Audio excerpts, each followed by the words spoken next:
Hello നമസ്കാരം. റോസൂസ് tasty ഹൗസിൻ്റെ പുതിയ വീഡിയോയിലേക്ക് എല്ലാവർക്കും സ്വാഗതം. ഇന്ന് വളരെ എളുപ്പത്തിൽ തയ്യാറാക്കാൻ പറ്റുന്ന ഒരു വെള്ളരിക്ക പച്ചടിയുടെ റെസിപ്പി ആയിട്ടാണ് ഞാൻ വന്നിരിക്കുന്നത്.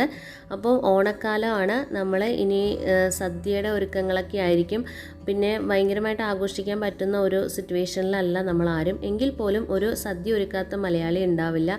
അപ്പം നമ്മളുടെ സദ്യയിലേക്ക് ഈ ഒരു വെള്ളരിക്ക പച്ചടി കൂടെ നിങ്ങൾ ഇതുവരെ തയ്യാറാക്കി നോക്കിയിട്ടില്ലെന്നുണ്ടെങ്കിൽ തയ്യാറാക്കി നോക്കണം. എല്ലാവരും തന്നെ തയ്യാറാക്കിയിട്ടുള്ളതായിരിക്കാം. അപ്പോൾ അതെങ്ങനെയാണ് ചെയ്യുന്നതെന്ന് നോക്കാം.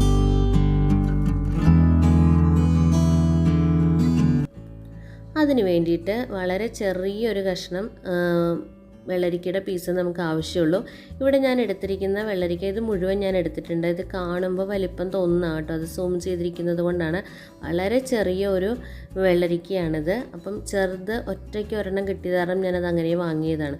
അപ്പോൾ ഇത് മുഴുവനായിട്ട് ഞാൻ എടുക്കുന്നുണ്ട്. വളരെ ചെറിയ അളവ് തന്നെയാണിത്. അപ്പം ഇതിൻ്റെ തൊലിയൊക്കെ കളഞ്ഞിട്ട് വൃത്തിയാക്കി ഞാൻ എടുത്തിട്ടുണ്ട്. ഇനി ഇതിൻ്റെ അകത്തുള്ള ആ ഒരു കുരുവും അതിൻ്റെ ആ ഒരു തോലും കാര്യങ്ങളും അതും കൂടെ ഒന്ന് റിമൂവ് ചെയ്ത് കളയണം നമ്മൾ. അതുണ്ടെന്നുണ്ടെങ്കിൽ നമുക്ക് കയ്പ്പ് രുചി ഉണ്ടാവും. അപ്പോൾ അത് നമ്മൾ ചേർക്കാറില്ല. ഇതൊക്കെ ഞാൻ അറിയില്ലാത്തവർക്ക് വേണ്ടിയിട്ട് ജസ്റ്റ് ഒന്ന് പറയുന്നതേ ഉള്ളൂ കേട്ടോ, ആദ്യം മുതലേ. കാരണം ആദ്യമായിട്ടൊക്കെ പുറത്തൊക്കെ താമസിക്കുന്നവരൊക്കെ ആദ്യമായിട്ടൊക്കെ അടുക്കള കൈകാര്യം ചെയ്യുന്നവർക്ക് ഇതൊന്നും അറിയണമെന്നില്ലല്ലോ. അപ്പം ഇതേപോലെ കട്ട് ചെയ്തിട്ട് ഒരു മീഡിയം സൈസ് കഷ്ണങ്ങളാക്കുക. ഞാനിവിടെ മീഡിയം സൈസ് കഷ്ണങ്ങളാണ് ആക്കിയിരിക്കുന്നത്. നിങ്ങൾക്ക് വേണമെന്നുണ്ടെങ്കിൽ വളരെ ചെറിയ കഷ്ണങ്ങളാക്കാം കേട്ടോ, അതൊക്കെ നിങ്ങളുടെ ഇഷ്ടമാണ്. ഞാനിപ്പോൾ ഇവിടെ ഒരു മീഡിയം സൈസ് കഷ്ണമാണ് ആക്കിയിരിക്കുന്നത്. നമുക്ക് സാധാരണ സദ്യയിലൊക്കെ കിട്ടാറുള്ളത് ഒരു മീഡിയം സൈസ് കഷ്ണമായിട്ടാണ് കിട്ടാറുള്ളത്. അപ്പോൾ ഈ ഒരു വലിപ്പത്തിലാണ് ഞാൻ മുറിച്ചെടുത്തിരിക്കുന്നത്. അപ്പോൾ നിങ്ങളുടെ ഇഷ്ടമുള്ള പോലെ നിങ്ങൾക്ക് മുറിച്ചെടുക്കാവുന്നതാണ് കേട്ടോ.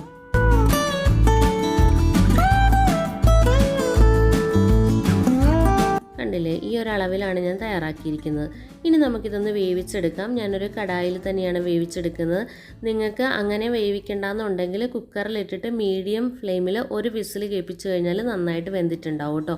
അപ്പോൾ ഇത് വേവാനായിട്ട് ഒരുപാട് സമയമൊന്നും വേണ്ട, അതുകൊണ്ടാണ് ഞാൻ കുക്കർ ഉപയോഗിക്കാത്തത്. അല്പം ഉപ്പും ഒരു 1/4 ഗ്ലാസ് അല്ലെങ്കിൽ 1/2 ഗ്ലാസ് വെള്ളം ഒഴിച്ചിട്ട് നമുക്ക് മൂടി വെച്ച് 15 മിനിറ്റ് കൊണ്ട് ഇത് വെന്ത് വരും. ഇനി നമുക്ക് അരപ്പ് തയ്യാറാക്കാം. അതിന് വേണ്ടിയിട്ട് ഞാൻ ഒരു 5 ടേബിൾ സ്പൂൺ ചിരകിയ നാളികേരം എടുത്തിട്ടുണ്ട്. അതിലേക്ക് ഒരു 1/4 ടീസ്പൂണിനേക്കാളും വളരെ ചെറിയൊരളവ് നല്ല ജീരകവും അതുപോലെ തന്നെ 1/2 ടീസ്പൂൺ കടുകും കൂടിയാണ് ഞാൻ ചേർത്ത് കൊടുക്കുന്നത്.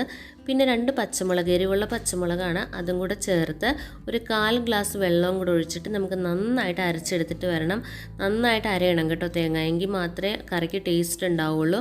നന്നായിട്ട് അരഞ്ഞില്ലെന്നുണ്ടെങ്കിൽ വെറുതെ തേങ്ങ വിട്ട് കിടക്കും. അപ്പോൾ ഈ അരപ്പ് നമുക്കിവിടെ മാറ്റി വയ്ക്കാം. ഈ സമയത്ത് നമ്മളുടെ വെള്ളരിക്ക വെന്തിട്ടുണ്ടാവും. അപ്പോൾ നമുക്ക് വെള്ളരിക്ക എന്തായെന്ന് നോക്കാം. അപ്പോൾ കണ്ടില്ലേ, വെള്ളരിക്കയിൽ നിന്ന് വെള്ളമൊക്കെ നന്നായി ഇറങ്ങി വന്നിട്ടുണ്ട്. നമ്മൾ വെറും 1/4 ഗ്ലാസ് വെള്ളം മാത്രമേ ഒഴിച്ചു കൊടുത്തുള്ളൂ. വെള്ളരിക്ക എന്ന് പറഞ്ഞാൽ നല്ല വാട്ടർ കണ്ടൻ്റ് ഉള്ള ഒരു വെജിറ്റബിളാണ്. അപ്പോൾ അതുകൊണ്ടാണ് കൂടുതൽ വെള്ളം ചേർക്കാതിരുന്നത്. ഇതിപ്പോൾ നന്നായി വെന്തിട്ടുണ്ട്. ഈ സമയത്ത് നമുക്ക് അരപ്പ് നന്നായിട്ട് ചേർത്ത് കൊടുക്കാം നമ്മുടെ മിക്സിയിലുള്ളത്. ഇനി ആ മിക്സിയിലുള്ള ഒരു അരപ്പും കൂടെ തുടച്ചിട്ട് ചേർത്തതിന് ശേഷം അല്പം വെള്ളം ആ മിക്സിയിലേക്ക് ഒഴിച്ചിട്ട് ജാറിലേക്ക് ഒഴിച്ചിട്ട് ആ വെള്ളം കൂടെ ചേർത്ത് കൊടുത്താൽ മതിയാവും. വേറെ എക്സ്ട്രാ വെള്ളം ചേർത്ത് കൊടുക്കേണ്ട ആവശ്യമില്ല. എന്നിട്ട് ഈ ഒന്ന് അരപ്പൊന്ന് നന്നായിട്ട് വേവണം, അല്ലെങ്കിൽ തേങ്ങയുടെ ആ ഒരു പച്ച ടേസ്റ്റ് ഉണ്ടാവും. നമുക്കൊരു 2-3 തിള വന്നാൽ മതി. അപ്പോൾ തന്നെ നന്നായി വേവും. നമുക്ക് ഒരുപാട് ടൈമൊന്നും എടുത്ത് തേങ്ങ വേവിക്കേണ്ട ആവശ്യമില്ല അരപ്പ്. അപ്പം ഇപ്പം നന്നായി വെന്ത് വറ്റി വന്നിട്ടുണ്ട്. ഈ സമയത്ത് ഉപ്പൊന്ന് ടേസ്റ്റ് ചെയ്ത് നോക്കുക. ഉപ്പ് കുറവാണെന്ന് തോന്നുവാണെന്നുണ്ടെങ്കിൽ അല്പം ഉപ്പ് ചേർത്ത് കൊടുക്കാം. അപ്പോൾ ഞാൻ ഉപ്പ് ടേസ്റ്റ് ചെയ്തപ്പോഴത്തേക്ക് ഉപ്പ് വളരെ കുറവായിരുന്നു. അപ്പോൾ ഞാനൊരു 1/2 ടീസ്പൂൺ ഉപ്പ് ചേർത്ത് കൊടുക്കുന്നുണ്ട്. എന്നിട്ട് നന്നായിട്ടൊന്ന് മിക്സ് ചെയ്തതിന് ശേഷം ഈ സമയത്ത് നമുക്കിനി തൈര് അടിച്ചെടുക്കണം. തൈര് ഞാൻ അടിച്ചെടുത്ത് വെച്ചിട്ടുണ്ട്. ഞാൻ ഒരു 1/2 കപ്പ് തൈര് ഒന്ന് പൾസ് ചെയ്തെടുത്തതാണ്. ഒരുപാട് കട്ടിക്ക് അങ്ങ് ചേർക്കണ്ട. ഇതേപോലെ ഒന്ന് പൾസ് ചെയ്തിട്ട് ഇതിലേക്ക് ചേർത്ത് കൊടുത്താൽ മതിയാവും. എന്നിട്ടൊന്ന് മിക്സ് ചെയ്ത് കൊടുക്കുക. തൈര് ചേർത്ത് കഴിഞ്ഞാൽ ഒട്ടും തിളയ്ക്കാനായിട്ട് അനുവദിക്കരുത്. തിളച്ച് കഴിഞ്ഞാൽ നമ്മളുടെ കറി പിരിഞ്ഞു പോകും. എങ്കിൽ ചൂടാകുകയും വേണം. ഫ്ലെയിം ഓഫ് ചെയ്യരുത്. ഫ്ലെയിം തീരെ ലോ ഫ്ലെയിം ആക്കി വെച്ചതിന് ശേഷം നന്നായിട്ട് ഇളക്കി കൊടുത്തുകൊണ്ടിരിക്കുക. കൈവിടാതെ ഇളക്കിയാൽ മതി. അപ്പം ഒട്ടും തന്നെ തിളയ്ക്കത്തില്ല. കണ്ടോ, ഇതേപോലെ ഇളക്കിക്കൊണ്ടിരുന്ന് കഴിഞ്ഞാൽ നന്നായിട്ട് ചൂടാകുകയും ചെയ്യും. ഇതേപോലെ കയ്യൊന്ന് വെച്ച് കൊടുക്കുമ്പോൾ ആവി വരുന്നുണ്ടെങ്കിൽ അതിൻ്റെ അർത്ഥം ഇത് നന്നായിട്ട് കുക്ക് ആയിട്ടുണ്ടെന്നാണ്. പക്ഷേ തിളയ്ക്കാനായിട്ട് നമ്മൾ അനുവദിച്ചിട്ടില്ല. ഈ സമയമാകുമ്പോഴത്തേക്ക് നമുക്ക് ഫ്ലെയിം ഓഫ് ചെയ്തിട്ട് മാറ്റി വയ്ക്കാം. ഇനി ഇതിലേക്ക് വറവ് താളിക്കുക എന്നുള്ളതാണ് അടുത്ത പ്രോസസ്സ്. നമുക്കിനി വറവ് താളിച്ച് അതിലേക്ക് ഇടാം. ഇതിനകത്തേക്ക് 2 ടേബിൾ സ്പൂൺ വെളിച്ചെണ്ണ ഞാൻ ചേർത്ത് കൊടുക്കുന്നുണ്ട്. 1/2 ടീസ്പൂൺ കടുക് ഇട്ട് നമുക്ക് പൊട്ടിക്കാം. അതിനുശേഷം ഒരു 3 വറ്റൽമുളക് നമുക്ക് ചേർത്ത് കൊടുക്കാം. ഇത് കടുക് പൊട്ടിയതിന് ശേഷം. എപ്പോഴും ശ്രദ്ധിക്കുക, നമ്മളുടെ കേരള ഒത്തൻറ്റിക് റെസിപ്പിയാണ്. അതുകൊണ്ട് തന്നെ വെളിച്ചെണ്ണ തന്നെയാണ് ഉപയോഗിക്കേണ്ടത്. അപ്പോഴാണ് ടേസ്റ്റ്. വെളിച്ചെണ്ണ മസ്റ്റായിട്ട് അത് തന്നെ ഉപയോഗിക്കണം കേട്ടോ. അല്പം കറിവേപ്പിലയും കൂടെ ചേർത്തിട്ട് നമുക്ക് ഈ വറവ് താളിച്ചത് നമുക്കിതിലേക്ക് ഒഴിച്ചു കൊടുക്കാം. നമ്മളുടെ പച്ചടിയിലേക്ക് ഒഴിച്ചു കൊടുക്കുവാണ്.